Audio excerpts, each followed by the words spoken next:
So my concern is that if we present, let's say we present 3 huge successes on Bubble, like we've built the new Twitter, the new Facebook, and the new TikTok. All of them are Bubble products, and all of them have a huge data breach at some point. I don't think they will, if the media catches this, they will not be going after the developers of the app. They will be going after Bubble, and they will say that this platform is not secure. Today I'm speaking with Petter Amlie. Petter is the author of 2 best-selling books within the Bubble community, The Ultimate Guide to Bubble Performance, and more recently, The Ultimate Guide to Bubble Security. Together we discuss such topics as why security is so often overlooked during the development process, the risks of cyber attacks within big companies, and reasons why we both don't like the term no-code. Petter is sharp, and if app security is something you're kicking down the road or pretending doesn't exist because you'd rather not think about it, grab a cup of coffee, listen to this conversation, and then go purchase his book. You'll feel better, I promise. Enjoy the conversation. Okay, Petter, I want to start with a quote from your book. Most developers don't consciously choose not to prioritize security. In many cases, they're unaware of the pitfalls. Other times, they simply delay it for a bit. Let's get a few users into the system first to get validation. As your app hits friends and family, bug reports and feature requests start pouring in. You frantically and enthusiastically fix the issues and the features, all the while putting security to the side for another week. So this paragraph really resonated with me. And I think, even with the experience that I have building on Bubble, that I still have a tendency to push things related to security down the road, specifically privacy rules. And in particular, when I'm in pre-launch mode, I find that I tell myself all the time, let's worry about privacy rules right before we have to launch.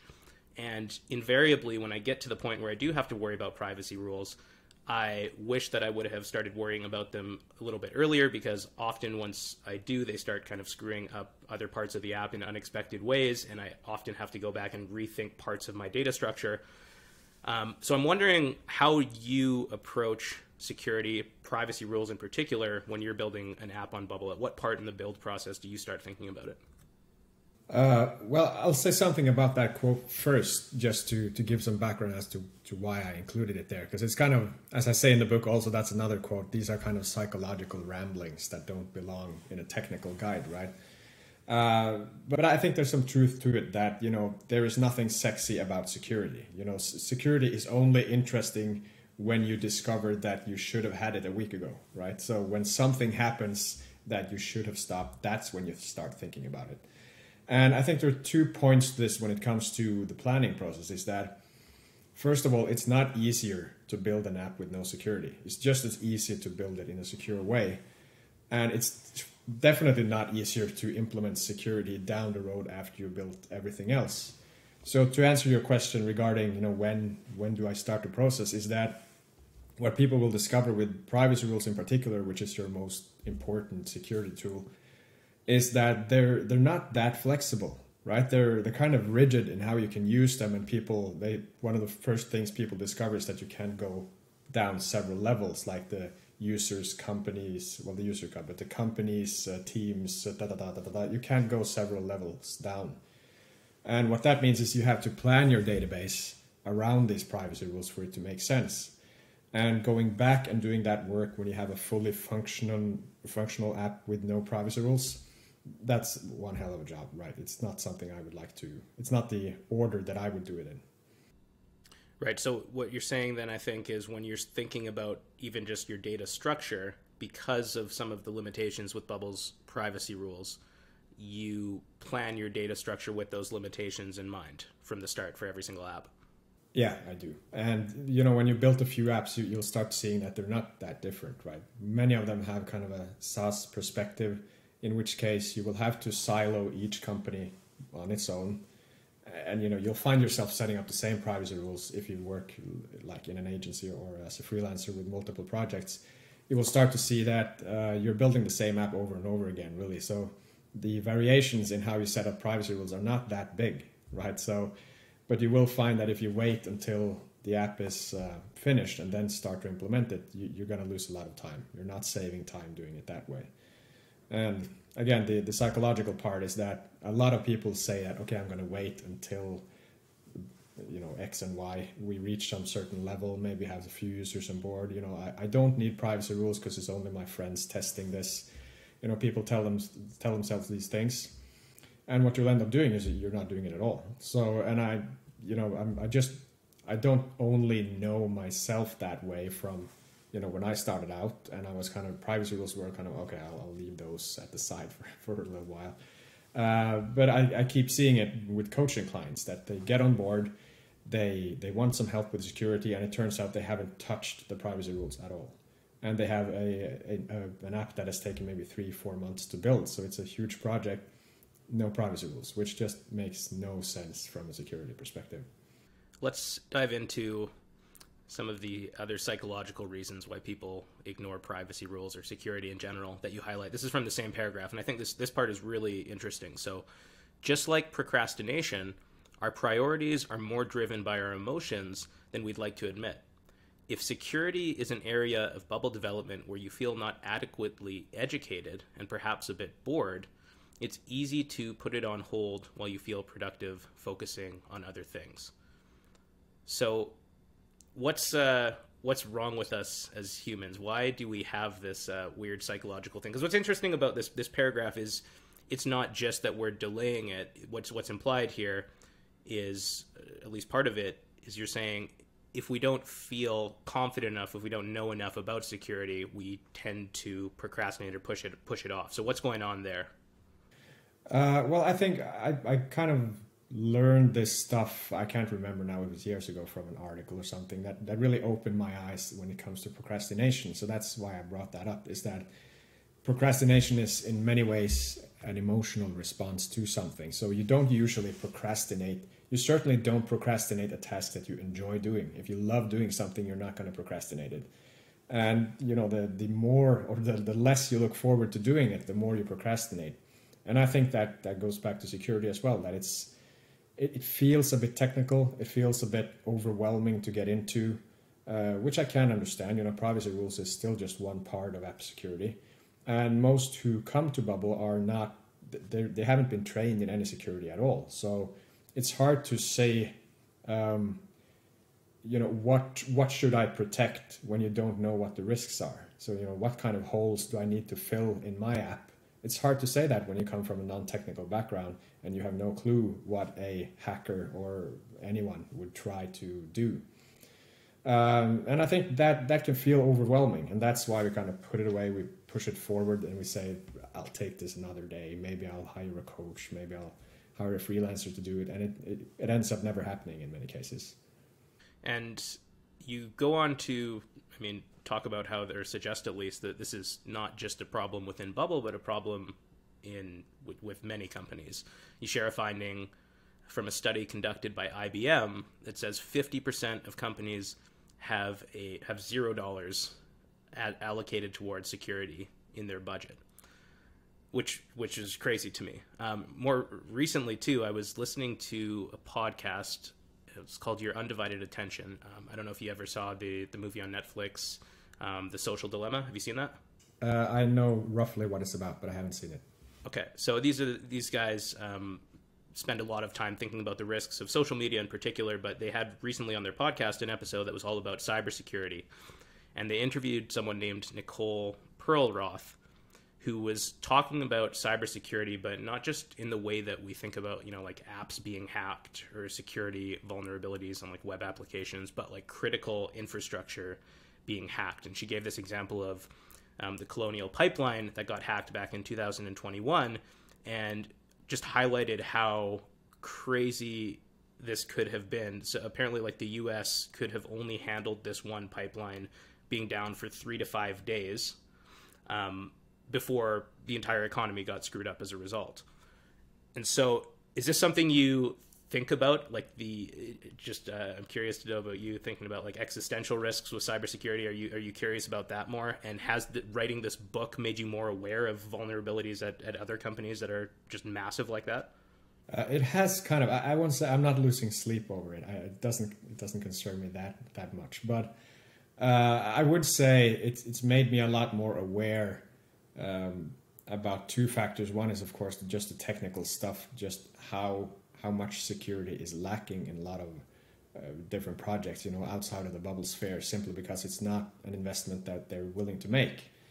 But the second thing is, which again goes back to social media and what we've seen from Facebook, which I also mentioned in the book, is that decisions around security and privacy are not made in the first place. So for something like the scandals surrounding Facebook, the problem wasn't that Facebook got hacked. The problem was that the information was just there for the taking, because they never made the decision to keep it secret. And I think, everywhere we look, that everything in our society is basically controlled by some kind of IT platform these days.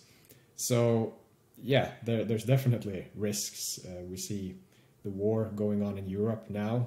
A lot of that is fought online, right? So in my home country of Norway, we've seen hacking attempts on a government level. I don't think they were able to get through. I think we stopped it. Sometimes you don't know what you didn't stop, right? That's the problem with security. And going back to bubble as well, is you don't know what you don't know. So governments are getting hacking attempts all the time, and it happens, as you say, there can be huge vulnerabilities connected to that, like the example you gave. So yeah, it has made me more aware that we're relying on systems that are not always nearly as secure as we think they are. Yeah, and as you were speaking there, not only, well, it's also a moving target, cybersecurity too, right? Like it's always, the hackers are always trying to get one step ahead of the people who are building these security systems, and vice versa. So that's the challenge. But I mean, for companies and for governments with tons and tons of money to spend on this, to read that stat about how, from that study, that not much money at all is being devoted to security, why do you think that is? Because, I mean, presumably people at these companies can hire the best security experts in the world, and they probably do, but like why at that point do you think people just ignore security? Yeah, it's hard to say because there are so many different cases, but I think, again, going back to kind of the psychological part about this, is that I do think it's related to what kind of product you have. So if you have a product that kind of focuses on security, like something like Tresorit, I'm probably butchering how I pronounce that, but it's a secure Dropbox, basically. It's an end-to-end encrypted version of Dropbox, just a competition. Of course, security is a cornerstone, so naturally they're investing a lot into making it secure, and if they were to have a breach, their entire reputation would be butchered. Let's say something like Adobe. I have no idea if they're secure or not secure. I'm guessing they're probably secure, hopefully. Security is not a cornerstone of their work. But to a photographer who uploads pictures of his family, of course, he will be concerned if those were to get lost somehow. So I think most of these companies, it's important with that statistic to say that it doesn't mean that they don't have security. It just means that they don't have a budget allocated to maintaining it. So it means they're probably not doing stress testing. They're not doing audits. They're not really keeping up to date with the newest security releases and patches. Apart from what they kind of have to do to maintain their business. But it is kind of wild. And it goes back to respecting your user and what they would expect, right? So these companies, the moment they're taken with their pants down, they're caught with their pants down, you can know for sure that they will start investing in security, right? So it's still a shame that this is often the cycle that goes, that they have to be caught first, something has to happen, and then they see that they need to invest. Whereas it should have been that way from the beginning. And yeah, we need to respect internet users, that they are placing huge amounts of trust in a company when they upload their photos, or they write in their diaries, or maintain their projects if you're a business. All of these things, that this is highly private information sometimes, but it's not always treated that way. It's a nice segue into another quote from your book that I want to read. So, we, as members of the Bubble community, carry a shared responsibility of maintaining Bubble's reputation as a secure platform. Bubble apps are now published by the thousands. In a few short years, there will be millions of apps, many of them made by newcomers to the platform. While this is absolutely awesome, that growth also means increased exposure and scrutiny. If cases keep popping up that Bubble apps are revealing user data, Bubble and the no-code movement will suffer from it. So my first question is, in what way will the no-code movement suffer? Well, I think, as no code is going to keep growing, you have been around for a while, just like me, and you've seen that it's a completely different. There's a completely different set of discussions around no code now than it was 5 years ago, where you had to convince people that this was something interesting, and clients were they were not too eager to get on board. Whereas, at least in my case, 5-6 years later, the clients are coming to us to get something built. We don't really sell anything anymore. We just receive business. And this is a huge change, of course. And what concerns me about security is that at some point, as Bubble gets a deserved increased media attention, because even with the 100 million investment, the media doesn't write that much about Bubble yet. TechCrunch doesn't have endless articles about Bubble, which they should, I think, but it's merely connected to the investment rounds, basically. So my concern is that if we present, let's say we present 3 huge successes on Bubble, like we've built the new Twitter, the new Facebook, and the new TikTok. All of them are Bubble products, and all of them have a huge data breach at some point. I don't think they will, if the media catches this, they will not be going after the developers of the app. They will be going after Bubble, and they will say that this platform is not secure. So that is one of my concerns, what the media might do in the future. But it's also about the general voice or zeitgeist around how we discuss Bubble, because regarding the Bubble forum, for example, and also the Twitter sphere, people tend to sometimes overestimate how well they know Bubble, and if they discover something that's not working as they expect, they assume it to be a bug, and it turns out it isn't, right? And this goes, has been a lot of discussions regarding performance, which is one of the things that kind of pushed me to write that book, and with security as well. It's easy to assume that I didn't make the mistake. It's Bubble that's not secure, and I really think that by educating people into how they can build secure applications, we can avoid having those discussions in the first place, because they do color what people think about Bubble as a brand. And me as a person, I care deeply about Bubble, but it's not just me personally. I care about Bubble is that I built my entire business around it. So I care about their reputation, and I care about what is the quality of the apps that are made on this platform. Because I think we're only scratching the surface still of seeing huge successes built on Bubble. It's still there are some huge successes, but they're strangely anonymous sometimes. I'm confused sometimes that Bubble doesn't really push them more into the known sphere. But I think at some point we're going to reach companies that on their own are huge companies, and they happen to be built on Bubble. And I think we can all gain something from Bubble having a strong reputation as a secure platform by that time.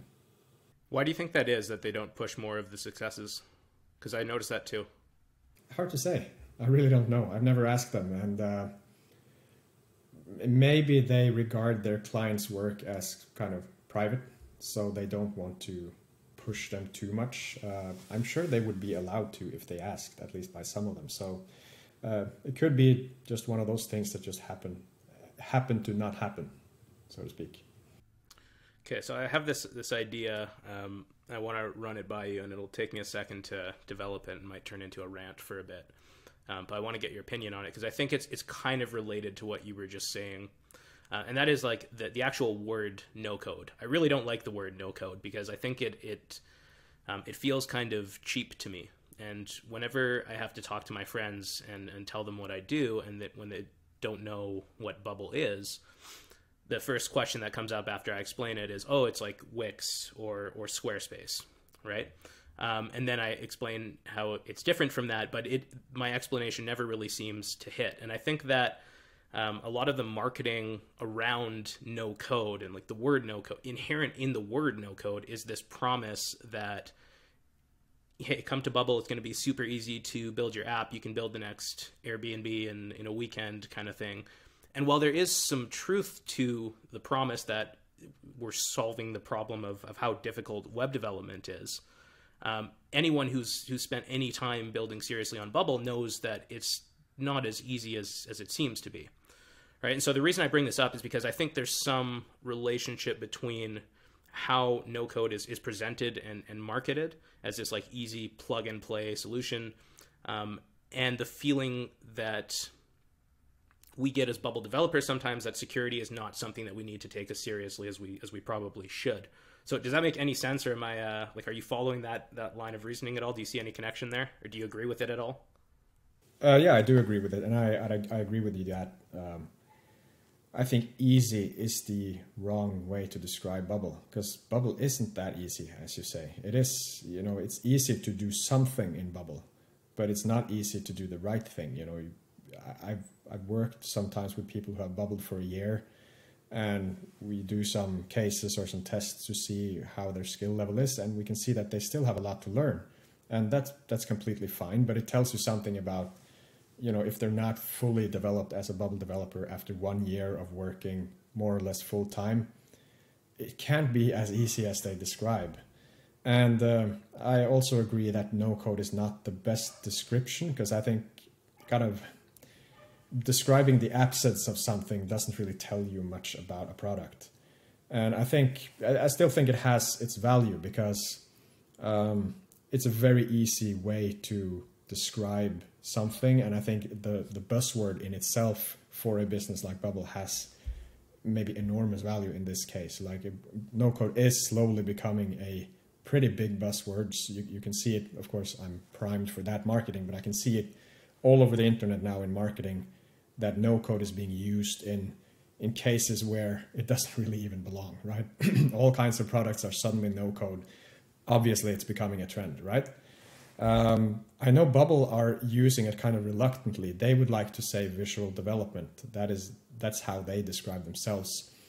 I'm not sure I think that's a perfect word either, really. I'm not sure I have the answer as to how you would take everything that Bubble does and get it into one trendy word. I think it would be difficult, because in my view, Bubble is not the absence of code. Bubble is a managed database. It's a visual framework for building user interfaces.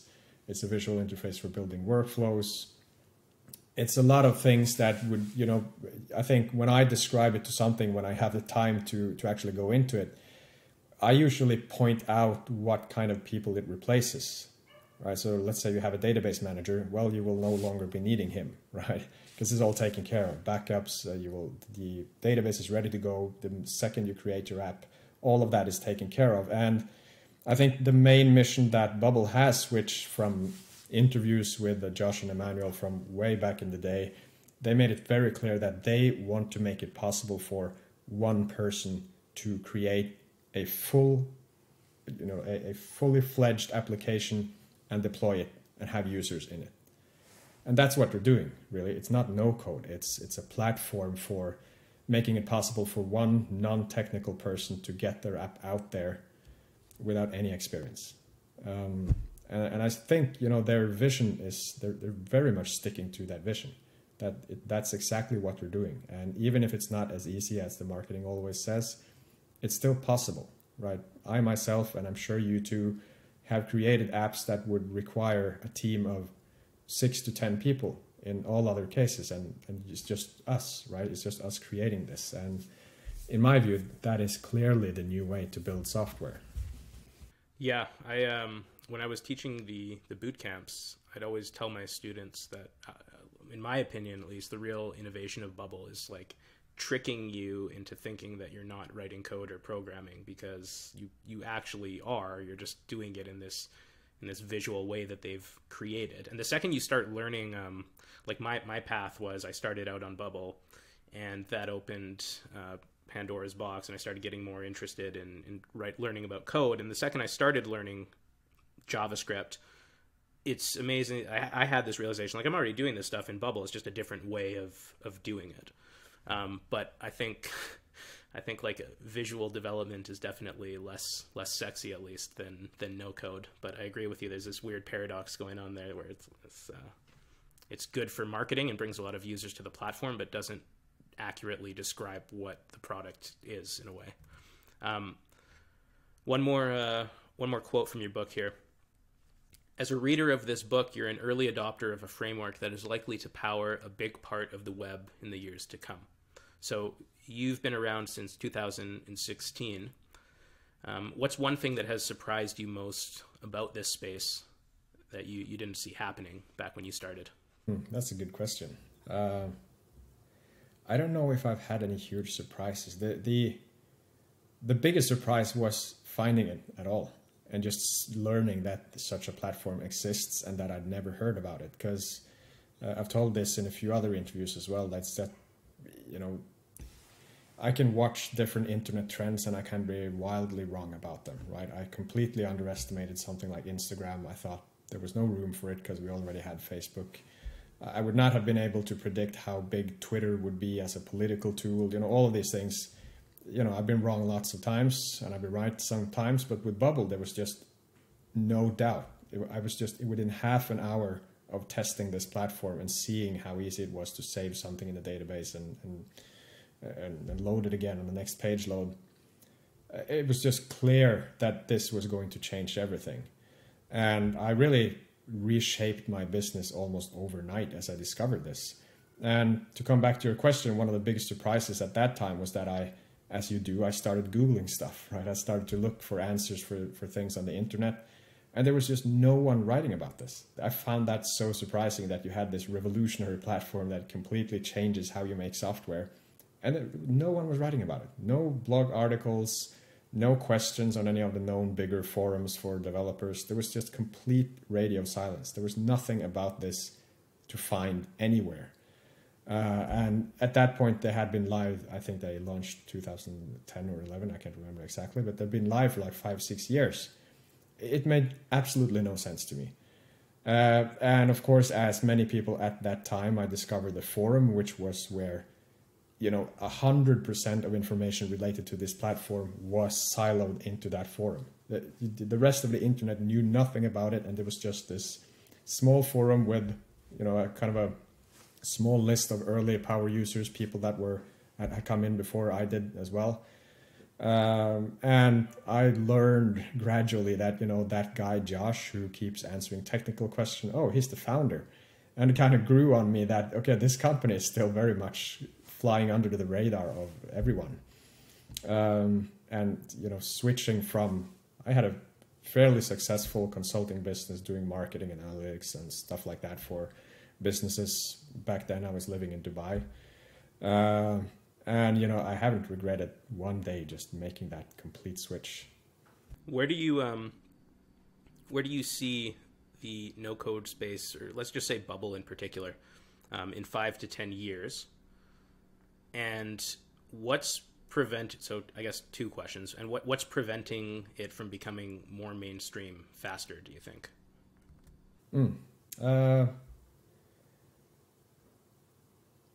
A few things, I think. I think Bubble is still very much an app builder and not really a website builder, which makes it compete with products that are better at that than they are, right? So whether you care about SEO or the pace of development or something that's important for a front page. Also the concerns you might have around, if you build your front page, let's say you have 1,000 registered users in your application, but on your front page you get 2 million visitors per month. You could be blowing all your capacity on users that give you no business, right? So there's kind of a trade-off where it doesn't always really make sense to build Bubble as the website. It just makes sense to use Bubble to build the application that you need. So I still think they have some work to do to really conquer that space. I still think that they are getting some pretty tough competition from other database platforms, where people are starting to see that both from a performance perspective and a technical perspective, that Bubble is kind of lagging behind in their technology right there. I think for those who follow the pricing discussions that were I don't know, maybe about a year ago now. I can't remember how long it was. I think a lot of people got the feeling that they were wildly out of touch with their community in that particular discussion, which made a lot of people concerned, and I think that pushed a lot of people over to looking at other alternatives, which has since kind of proliferated in discussions on the forum and on Twitter and stuff like that, that people are looking at alternatives to not lock in everything on Bubble. And I'm very much a kind of pure Bubble guy. That's what I teach, and that's what I use myself. I'll use external solutions if I have to, but I try to avoid it because Bubble is really where I put most of my trust. And I think they have some work to do on that, you know, to make sure that it makes sense to the users to lock in, right? I think that's kind of their main thing right now, that the no-code space is becoming so big that getting locked in with all of Bubble's features doesn't always make sense. People start looking for solutions for all kinds of different problems. And hosting files is something that makes no sense to do on Bubble, for example. You know, they have an incredibly expensive plan for storing just a few gigabytes of data. It's going to be exciting to see what they do about their database. I certainly think they learned their lesson from the discussions on the forum. I don't think they will put restrictions on the number of records. I think that would be a catastrophe for them. People will leave and use other solutions by the thousands. So yeah, as to where we're going, I hope that Bubble will over time become a better page builder as well. Better caching, better SEO options, all of that stuff that, you know, even, you know, WordPress, as popular as it is, if you use that today, you can really see that it's becoming a kind of legacy platform. It's pretty slow, it's pretty inefficient, it's not very modern, right? But it's surviving because of the huge ecosystem surrounding it with plugins and templates and all of that. So WordPress is not going anywhere for some time still, I think. But more and more page builders are coming up. Some of them are really good, a lot better than Bubble on that particular case. So I personally hope that Bubble kind of conquers that space as well. Because I think for a business that wants to use Bubble, let's say that's one of the directions where I think no-code is moving, is that I think more and more companies will move away from using agencies and freelancers and start hiring their own internal no-code teams. And if I'm running a specific kind of, let's say I'm running a small chain of clothing stores, something like that, I might need a highly specific kind of software to run that. And I can build that for myself. I can run my entire business on it. And one person can run that team easily. I think that's really where we're heading. You know, the SME market is, I think, a bigger potential than the enterprise market. But that also means that you want to connect that technology to your front end, to the ones, you know, to your website where potential clients come in, which is now used in hundreds of different solutions, you know, contact forms of different kinds, WordPress, Wix, HubSpot. You have all of these different kinds of solutions. And if this front end doesn't really speak to your back end, to many companies, that could be a challenge. So it kind of removes some of the point with no-code and Bubble, that you really want to cover the full spectrum, right? If every part of your technology is yours, then that's when it really gets interesting. So I really think they should focus on that space. That's interesting. I think I personally disagree with you about that one. Like, I've never been bothered too much by the split between, like, let's say having your website or marketing site on something like Wix or Squarespace, and then building the actual application on Bubble and just linking out to it. I think, like, what drives me more crazy is some of the database limitations, in particular with, like, just dealing with bulk data right now on Bubble drives me crazy. And there's a lot of work for them to do there, I think. But there's, I mean, yeah, I'm sure their roadmap is full. I'm happy too when you mentioned the whole pricing discussion, and I'm glad that they're taking their time with it too. One thing that I was really worried about when that whole thing was going down was that, I mean, I think they did as good of a job as they could have recognizing that they made a mistake and backtracking, but I was worried right after that they were going to rush to some other solution that wasn't well thought out either, that would get an equal amount of backlash and maybe look even worse because they had already screwed up the first one. So I'm happy they're taking their time with this one. Agreed. Just to get back on your point regarding website versus application, I agree with you. And in several projects, I've done that. I use my own website runs on WordPress, for example, and I don't think there's anything wrong with splitting that. So to clarify, the cases that I'm talking about is where the website is technically an important part of how you bring in and organize your business. So right, instead of using frames or iframes and stuff like that, you can have actually a website that automates a lot of the client communication and whatever it is that you sell on your product or on your website. It communicates smoothly with the rest of your application so that the customer-facing part of your business collaborates smoothly with the backend and the administrative part. So in other cases, as you say, I agree with you. I don't mind that the website and the app are two different things, and that happens all the time with existing platforms, like something like ClickUp. Their front page, I don't know which platform it is, but let's say it's WordPress or something like that. It's not hand-coded from scratch by the same guys who make the app. Obviously, they're two completely different systems, and they have sub-URLs to point them in the right direction. But I think it should be possible to do it. I think you should be able to build a good website in Bubble. I think that's, and if they want to keep up with some of the great competitors that they have, I think they need to focus on that too. And then your point regarding volumes of data, yeah, I wholeheartedly agree. There's other platforms are a lot faster than Bubble in this regard. You've written two books now. One focusing on security, which we've talked a little bit about in this interview, and one focused on performance. Which one was more difficult to write for you, and why? The first one was definitely more difficult to write since I'd never written a book before. So, and it was, I discovered that I was writing a book as I was writing. I didn't really mean it for it to be that long. I didn't really mean for it to be a book. It was kind of meant as a sort of manifesto and a quick manual for people who wanted to. It was more, in the forum, information is so spread out. So it was kind of like an attempt to kind of collect that information and get it into an easily readable format.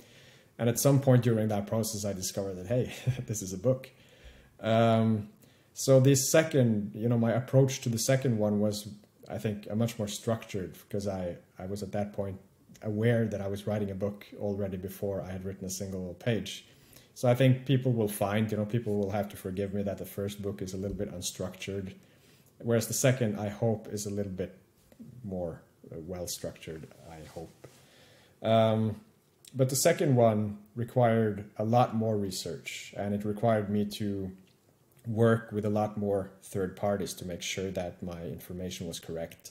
And I had to learn a lot writing it. It's not like I knew all of that stuff as I started writing. And the Bubble team, their engineers, they were involved. My brother happens to be a traditional developer. He was involved in a lot of the encryption stuff, which is something he knows a lot about. So I received a lot more help this time, but there was also a lot longer process to kind of verify that everything was correct and that the book would not teach you anything wrong. I felt, for sure, I felt a bigger responsibility this time, because performance is something that, well, if it doesn't perform, it doesn't really kill anyone. But if your app is insecure because I misinformed you, it's not going to be good for anyone, and not for my reputation either. Got it. One thing that's interesting that came to mind as you were speaking there too, as a reader, the experience of reading your first book compared to your second book, I think as a consequence of probably you not realizing that you were writing the book the first time, and what you said about that is it feels like you're much more confident and relaxed and enjoying the process of writing prose more in your second book. It feels like you're really like diving deep into the material and enjoying it. And I mean, that's not to say that your first book, I didn't enjoy that either. I read it quite a while ago, so I have to go back and read it. But I definitely noticed that the maturation of you as an author in that second book as well too, just simply on like a writing level, which was interesting. Thank you for that. It's a kind compliment. I hope so. Personal question. Who's your biggest influence in the web development space, let's say, or just development space in general? That's difficult. I don't think I have one influence. Do you mean in like a person who has influenced me? Anyone, yeah. Yeah, a person, yeah. I'm not sure I have one really. It's such a cliche to say that, but I think still Steve Jobs had a lot of important lessons in terms of keeping things simple. I think he has perhaps influenced more people than most. And one of a few of the lessons that I took away from reading his biography and watching some interviews with him is that keep things simple. Don't overcomplicate stuff. From a user perspective. And also, I think one of the principles that I try to apply to my own work is to really narrow things down and focus and say no to most things, which is something I'm not gonna say I do a perfect job there, but I've certainly gotten better doing that over the years, where I can get some really exciting opportunities, popping up in an email, something like that, and I just say no. It's just, this is not what I'm supposed to be doing right now. I have this and this and this, and if I take on this, the other things will suffer. I think that's a lesson that resonated very well with me, and it's surprisingly hard to apply to yourself to work that way. I don't think, it's strange with Bubble. I don't really see myself as a web developer, strangely, even as much time as I've spent in Bubble, because it feels kind of like something different.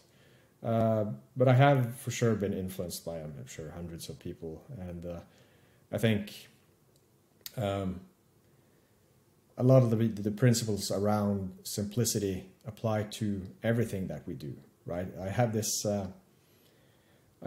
in my old apartment. I had this strange microwave, which was surprisingly inspiring to me, because it was, I'm not joking, it was absolutely impossible to use. Einstein could try to use this thing and he would have failed. It was like you had to click this button 3 times and then turn it off and on again, and then this and this and this, and it showed you these strange symbols on the screen that made absolutely no sense. And just heating a piece of bread was a 10-minute project because it was impossible to understand how the microwave worked. And this was like Bosch or one of the bigger brands, right? And sometimes learning a lesson takes seeing the opposite of that lesson. And this really was like, okay, this is the worst product design in the history of product design.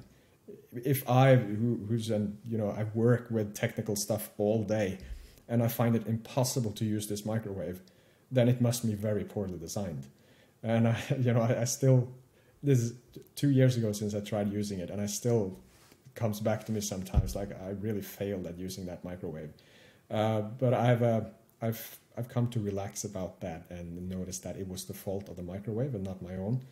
But I still think this applies very much to software, that if your user is confused about what's happening on the screen, you haven't really done your job well as a designer. And that was definitely the case with that specific kitchen appliance.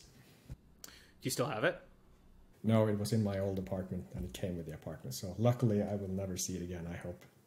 I thought maybe it was sitting in your office or something, as just reminding you to keep things simple. It would be a hilarious thing to keep in an office for motivation. Yeah. If I ever start a museum of poor design, I will place it there for sure. They actually opened in Calgary, where I live, a museum of failed products, which I haven't gone to yet, but it seems really interesting. Yeah, and they have just like, I think there was like, what was this? There was some crazy one, like some company trying to make lasagna that was not, you would never, anyways, I forget what it is, but, okay. Last, most important book you've ever read, last question for you. I think there are a few probably. I'm not sure if it's the answer you're looking for because it's not really related to Bubble, but I found Thinking Fast and Slow by Daniel Kahneman and Eamon Tversky. That was a huge eye-opener. I found that book to be incredibly interesting. Have you read it? No, I've seen it though around, and it's definitely one on my list. I've heard good things about it. Yeah, you can start out. It's a brick of a book. It's pretty thick, but you can start out watching one of the TED talks that Kahneman is giving. Really interesting stuff, just about cognitive biases and stuff like that. That had a very big influence on me. Well, the Steve Jobs biography also had a pretty significant effect on me. I don't see him as the perfect worshipped hero that everyone says, but he still made some really strong contributions. And I think one of the main things that I got out of that, apart from the things that we discussed earlier, is just kind of having the courage to see that something sucks, because it's surprising sometimes. You know, the microwave is an extreme example, but there are so many products released to the market where I'm surprised that, you know, why are we putting up with these products being so poorly designed? And I think really, more than people maybe realize, Apple kind of showed the way that a great user experience is one that is simple, easy to understand, and kind of just works. And I won't say Apple products are perfect, but I think they have pushed through. You know, I'm old enough to remember what software looked like in the 90s, right? It was a shit show. It looked horrible. Whereas now, you know, if you use, let's say, the Uber app, which I use as an example in the book, it's incredibly well designed, right? It's just, it communicates to you in a way that's, you know, it looks like science fiction. It's just that we've gotten used to it. It shows you every car on a map. It shows you how it communicates with drivers, which is, of course, just an animation, but it's still, it's amazing how far user interfaces have come over the last 10 to 20 years. And maybe that would have happened without Apple. I don't know, but I do have a feeling that when they introduced the iPhone and apps started appearing on a screen, on a high resolution screen, even on your phone, I think something really changed then. And I'm not a great designer myself. That's not what I'm best at all. But I see some apps built on Bubble now that are just gorgeous, and I just love to see that. Yeah, so books, well, I can't really remember the names of all books I read either. I keep forgetting them. But yeah, those were very influential. That's okay. I think that's a great note to end on too, with the importance of user interface design and just thinking about the user first and making beautiful products. And I agree with you. I get really excited every single time I see an app that is beautifully designed and built on Bubble. So Peter, thank you for coming on. You're the author of The Ultimate Guide to Bubble Performance and The Ultimate Guide to Bubble Security. And if you're a Bubble developer, these, in my opinion, are must-read books. I'll leave the links where you can go purchase them in the description of this video. And thanks for watching.